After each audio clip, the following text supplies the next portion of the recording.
Hey guys, welcome back to the Musings&Review channel. Maverick here, ready for another episode of Kimetsu no Yaiba with 22. So, after last episode, where everything finally settled down, the demons are gone and whatnot, at least, within that area, Tanjirou, for lack of better words, was arrested and brought to what I presume to be the Demon Corps HQ, right? I mean, sorry, the Demon Slayer Corps HQ, not the Demons HQ. That'd be kind of trippy, wouldn't it?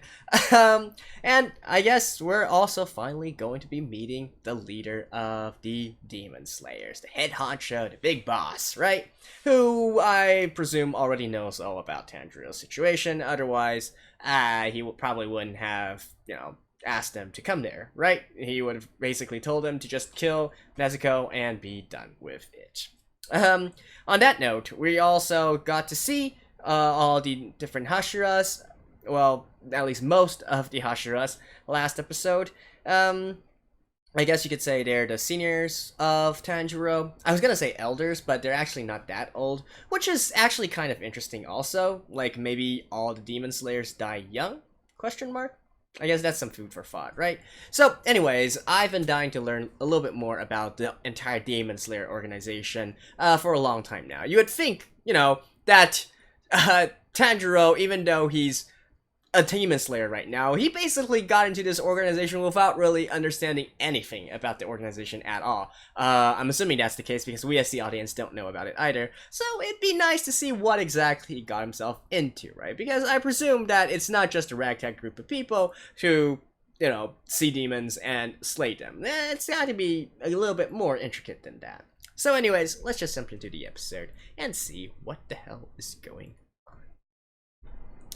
Alrighty, beginning in 3, 2, 1, play. And of course, what's it called? Wisteria flowers?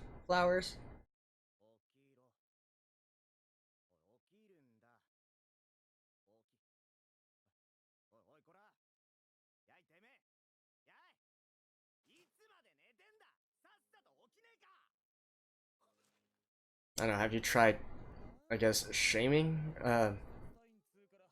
him? Pouring some water on him?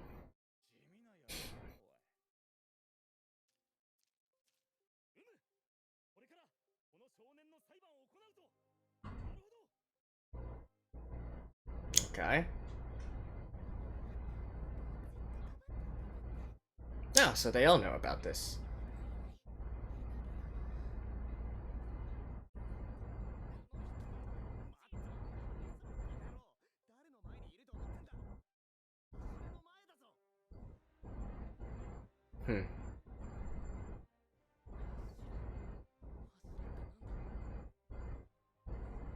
Wait,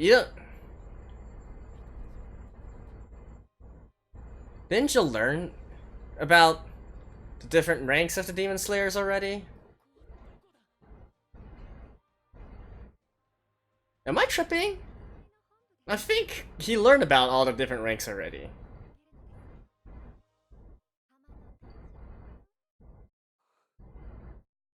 Okay, yeah, so it is the Demon Slayers HQ. Good to know, good to know.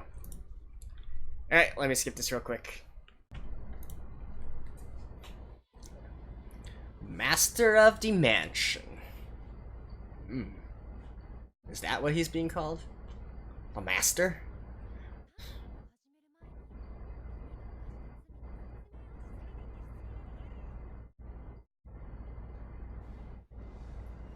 Flame Hashira. Rengoku.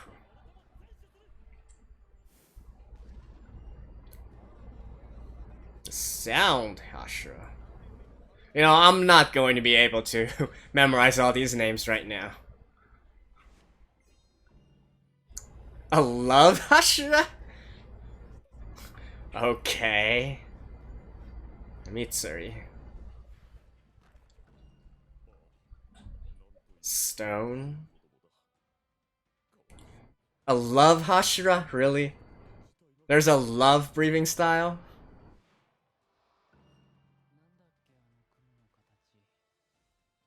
This guy reminds me of someone. And of course Tanjirou's like, he doesn't care.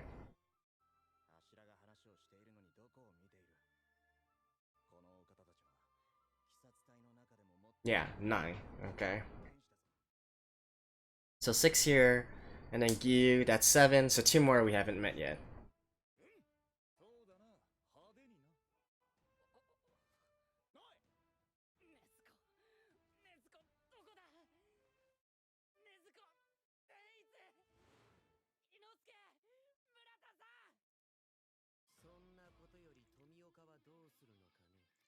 Oh. Okay, one more.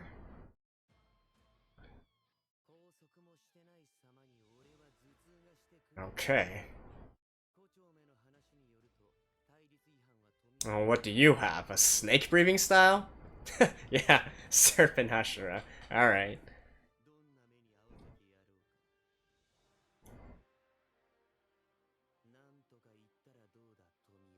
Oh, he is here? Yeah, he is here.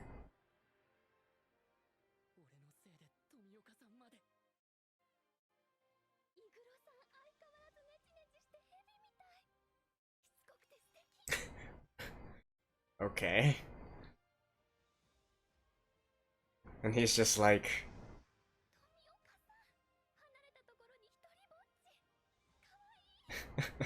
So you love everyone and everything?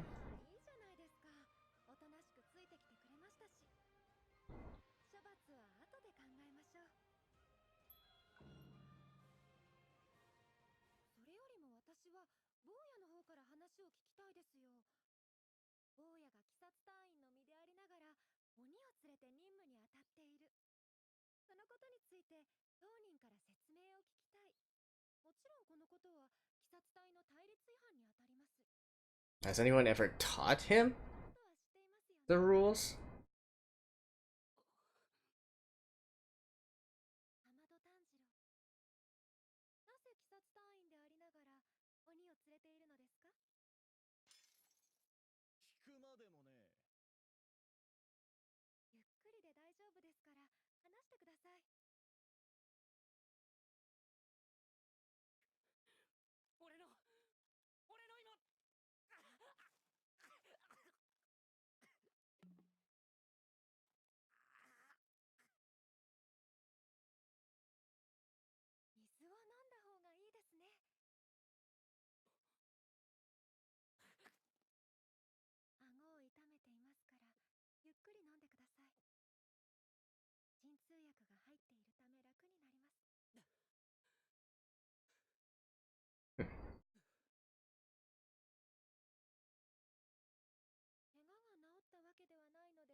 So there's still one more, and where is that dude?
Well, how is he supposed to prove it?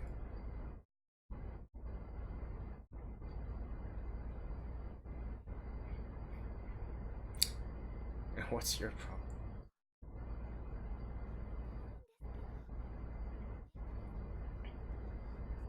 Yeah, he definitely knows about this.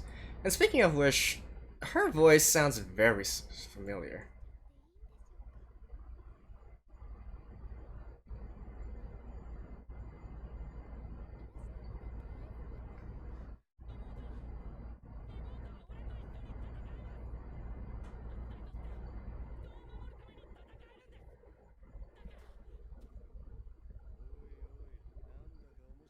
Okay, I guess this is the last one.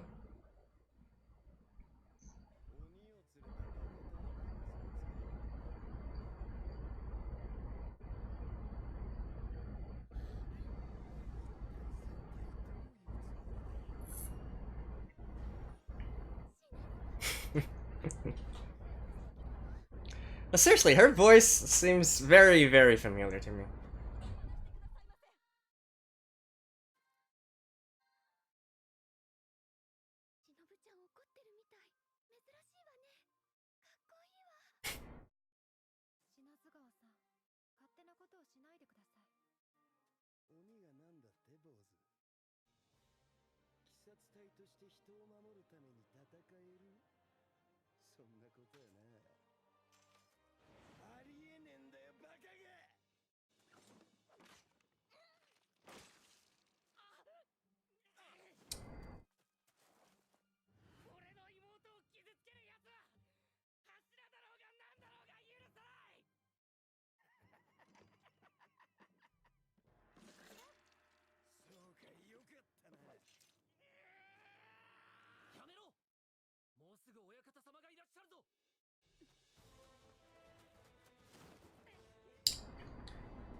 Of course.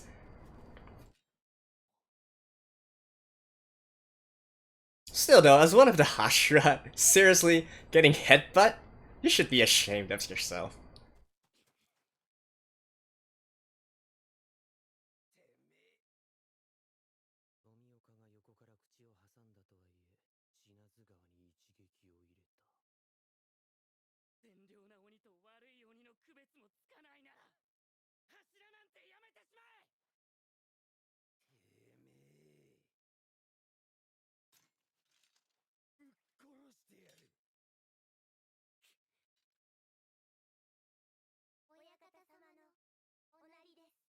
Yep. Hey, finally. You sure took your time, dude.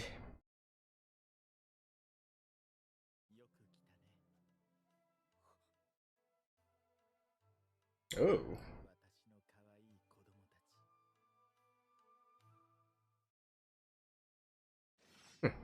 Why does he sound kind of like... Okay, never mind. It's probably just my imagination. The way he talks, though, and whatnot, just reminds me of a certain someone.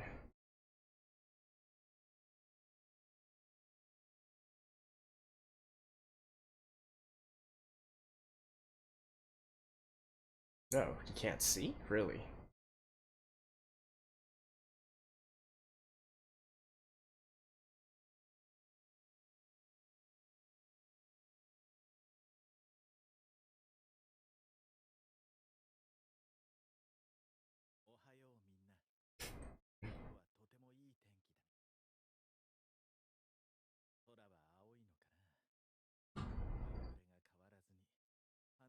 Semi-annual Hashira meeting. Really?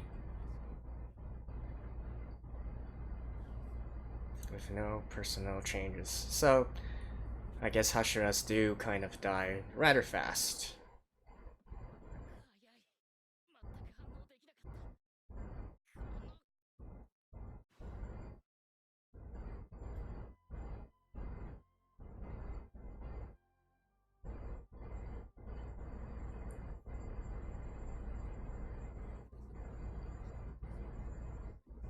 So he's called Master.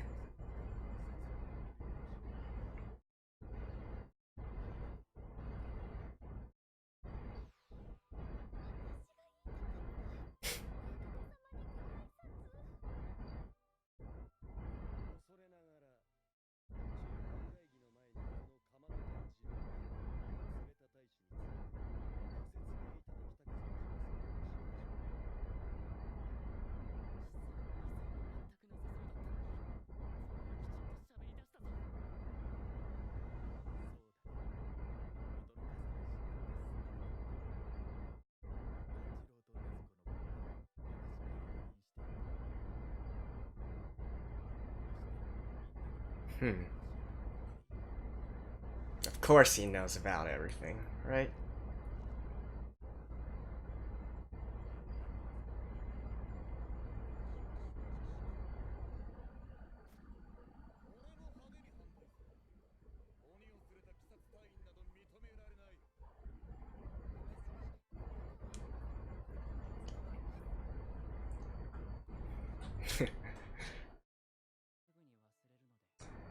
You mind letting the so-called master explain first?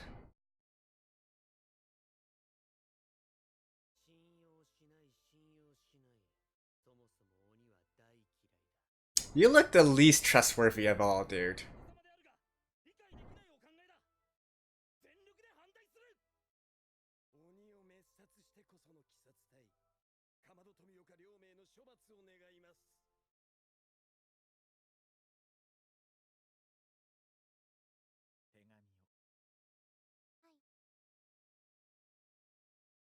The letter.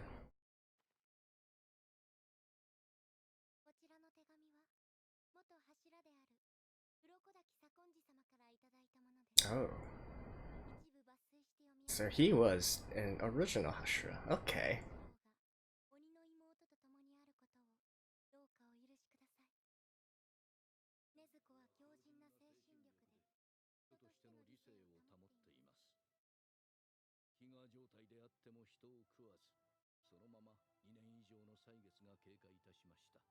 Mm.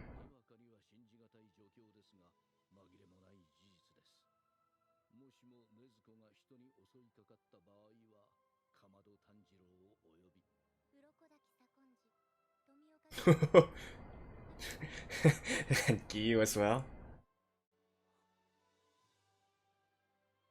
Does he wait, so does Giyu actually know about this or not?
Wow.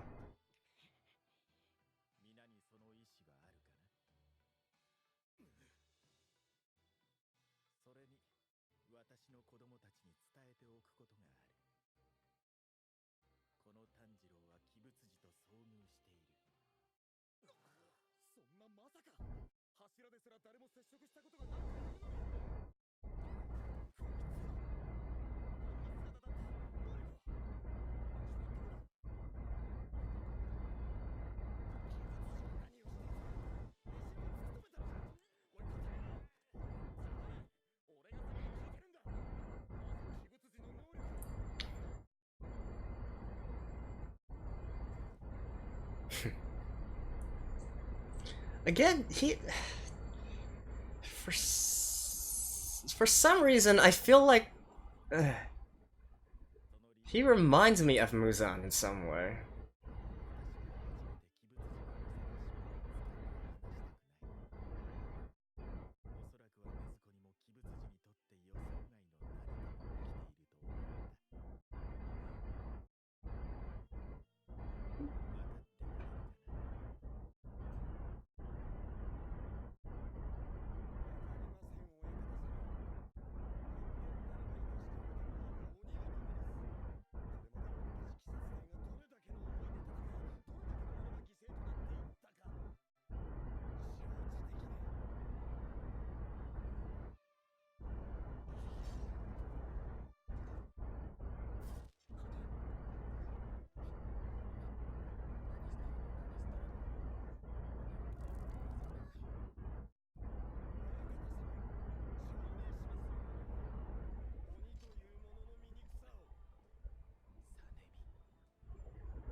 Okay, she's trying to.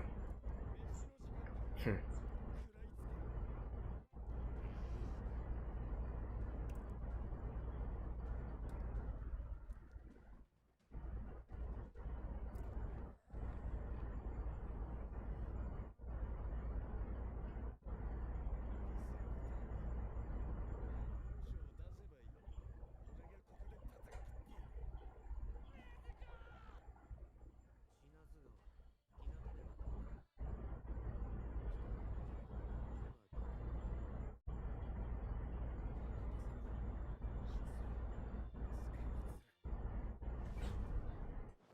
Hmm. I gotta say though, for all their, respect and whatnot.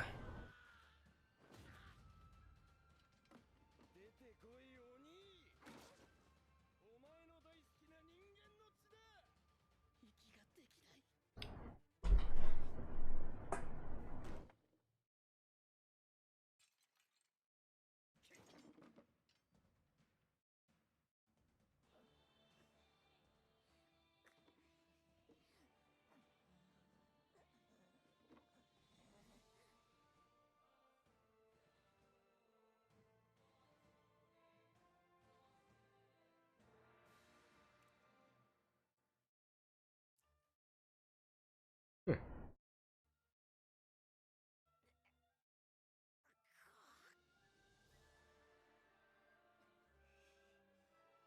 I mean,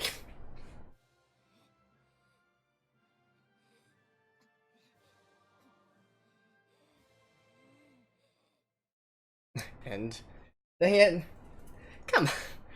They really know how to tease an episode. Oh my god, who was that? Ah, shit, I didn't see it fast enough. I'll check it later. The voice actor list. Let's move to the Taisho secret real quick. And there we go. Oh, it's a preview this time? Oh. Yeah, I'm just saying. A freaking Hashira being headbutt. Like, he should be ashamed for himself.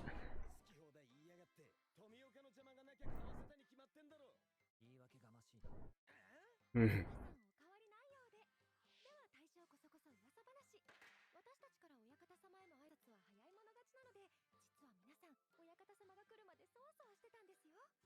Oh? Okay. Okay, so we met the master, we meet the 9 Hashiras, they made their introductions. By the way, I'll just say this up front, excuse me if I don't call each of the 9 Hashira by their names, like, literally 7 names in one episode, that is way too much, and it's not like their names are fairly simplistic either. So, if I refer to any one of them, I'll refer it by their, the thing that they represent first. If they do continue on to have a big prominence in the anime in the future, I will gradually learn their names. But for now, like, come on, dudes. I'm not learning 7 names in one episode. But anyways, so first of all, I was checking through the cast list through this, and damn, there are some pretty big voice actor names doing those Hashira. In fact, I think every single one of them is a pretty big name within the industry. I even feel bad for not directly recognizing some of those voices. But the one that I did kind of recognize, though, would be the one for the Love Hashira. That is Hanakana, who has a very distinct voice, and so I was like, okay, I definitely have heard that voice somewhere. It seems so familiar right now. And by the way, what the heck is a love Hashira? Like, seriously? Is she going to love people to death? She's gonna love demons to death? Like, what the hell is up with that? Oh, man. And, okay, so let's talk a little bit about this, right? So I'm assuming that each of these Hashira, they each have their own breathing styles, if you will. So the water Hashira, water breathing style, wind Hashira, wind breathing style, something similar to that. So, but if you guys notice, they don't have anything in relation to, for instance, what Zenitsu is using, or what Inosuke is using, or even the Kagura dance from that Tanjirou can use. So I guess there are a lot more breathing styles, or there's not a direct one-to-one relationship between breathing styles and the Hashira. Maybe the Hashira are just, I don't know, some arbitrary thing that, like, sort of a title, if you will. for the very top tier, top level. Yeah, I'm not in terms of their actual, their actual actions within this episode. I'm not gonna comment too much on that. Like, yeah, sure, fine, they're being really mean and whatnot, but at the same time, I could kind of see where they're coming from, right? Demons, at least within their experience so far, have been nothing but evil beings who devour humans, right? And by all means, they've probably lost a lot of their comrades and potentially even family and so on and so forth as well to demons. So I'm not going to dwell on that too much. I mean, what happens, right? I'm sure that they'll find a way to resolve the situation eventually. Now, something that I was kind of interested by was, if you guys remember from the very beginning, I was thinking, okay, these guys all look pretty young, right? So is it possible that they are, their life expectancy isn't very long because, well, they're Hashira, they're basically the best of the Demon Corps, and so they're expected to take on the most dangerous missions and so on and so forth, right? And you add to the fact that the Master also explicitly stated within this episode, right? His I guess his welcoming sort of speech or whatnot was, it's nice to see that for this meeting nobody has changed, right? We've not have changed personnel, and they do this semi-annually. So for him to having to bring this up means that probably their mortality rate is pretty damn high. Let's just put it that way.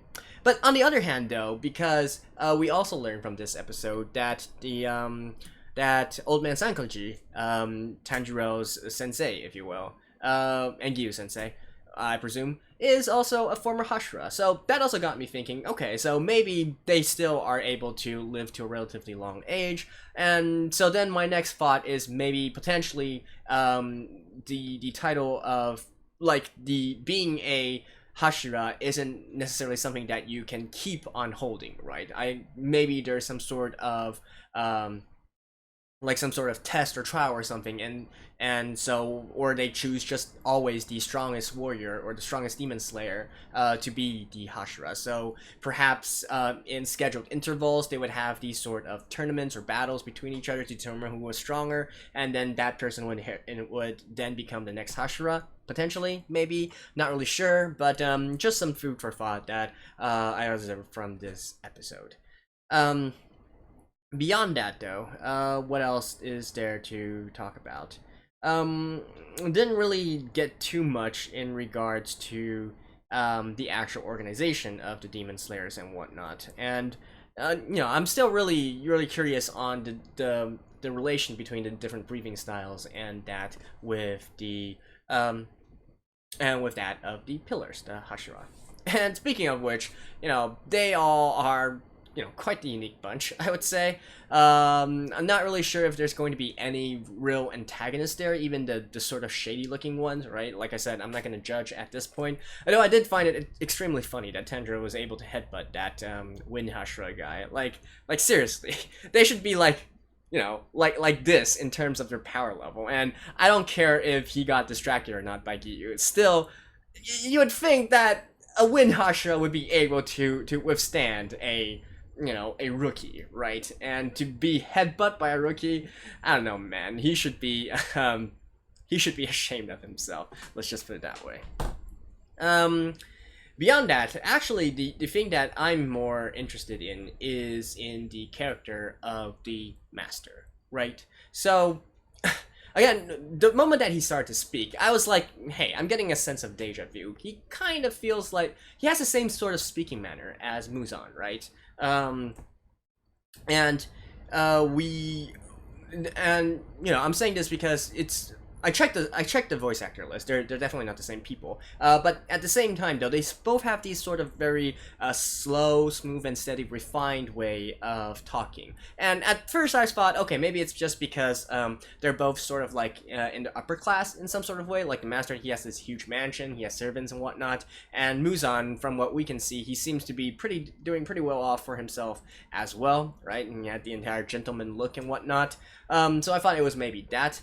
But the thing here was, his mannerisms and whatnot. The thing that really clinched it for me, though, was when he later, he held up his finger to shush all the demon slayers. And that one just, that's like an exact replica of what Muzan was doing when he was telling the demons to, be quiet and don't let out the secret, right? Like, it's literally, I don't know how to describe it, but it just felt like the same person to me, right? So I am more than convinced that there's some sort of relationship between the Master and Muzan. Now, what it is, I'm not exactly sure. The first thought that popped into my mind was perhaps they're brothers, right? And they're just on different, going at it from different angles or whatnot. But at the same time, though, it seems that Muzan, lived for a very, very long time, right?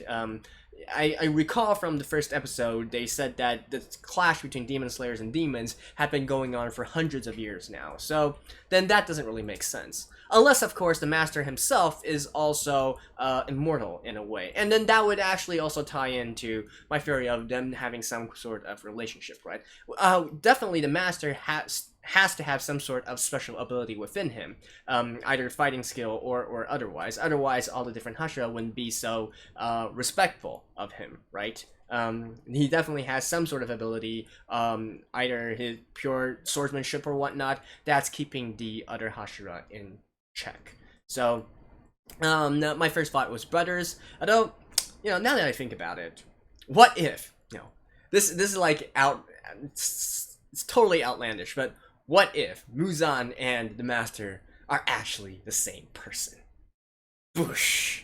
Plot twist, mind-blowing plot twist, right? And, as ludicrous as it sounds, it kind of makes sense, right? Nobody has actually seen Muzan before, right? They mentioned this here. Nobody actually has saw Muzan before. So nobody knows how he looks like. And, I don't know. I feel like there is some... I don't know. Anyways, at the very least, I'm convinced that there is some sort of relationship between these two. Whether it's actually going to go that far as to being the same person, I don't think it's going to go like in that kind of direction. If it does, and guys, don't spoil me on this, right? Please. That'd be awesome. But for right now, I'm more leaning towards maybe brothers or something like that. That seems reasonable to me. So we got that part as well. And I guess, finally, let's talk about what's going to happen for next episode, right? Because obviously, they're being, Nezuko and Tanjirou are being put under some sort of trial right now. Now, I presume, based on, I'm sure that what's going to happen is that they're going to prove themselves, by not actually eating or trying to eat, this Wind Hashira dude. Maybe through their actions they'll convince maybe half of the Hashira that they should give them a chance. Potentially, I'm thinking maybe one or two are still going to be holdout, like vehemently opposed to this entire situation. Most probably the Serpent Hashira and the Wind Hashira, potentially. But again, I don't know if they're actually going to turn out into being antagonists, or they're just going to have a very bad attitude towards Tanjirou, if you will. But yeah, but definitely, it's kind of a meeting what I expected, right? The Master, of course, he's on top of things. Of course, he already knew of all of this. Now, I didn't expect, Sankanji vouching for them, that I can also, that is also easily seen, easily predicted. Now, I didn't quite predict that Giyu would also be part of this pack, and especially since Giyu doesn't seem to even know Tanjiro. Like, I think he took a very long time to recognize that this was actually the same person. So I don't know if maybe Senkanji and Giyu actually had a talk later or something like that, or maybe this pact was predetermined right as Giyu decided to save those two and bring them to Senkanji. So that's also a possibility as well. So yeah, that pretty much covers what I think of for this episode. Next episode, yeah, like I said, they're gonna prove themselves potentially through battle, hopefully through battle, so that we can see some cool action scenes again. And really, I would like to learn a little bit more about the history of the Demon Slayer Corps and the organization. So hopefully that can happen as well. So there we go, guys. That was episode 22. I'll see you guys next week as well. Stay tuned. Bye-bye.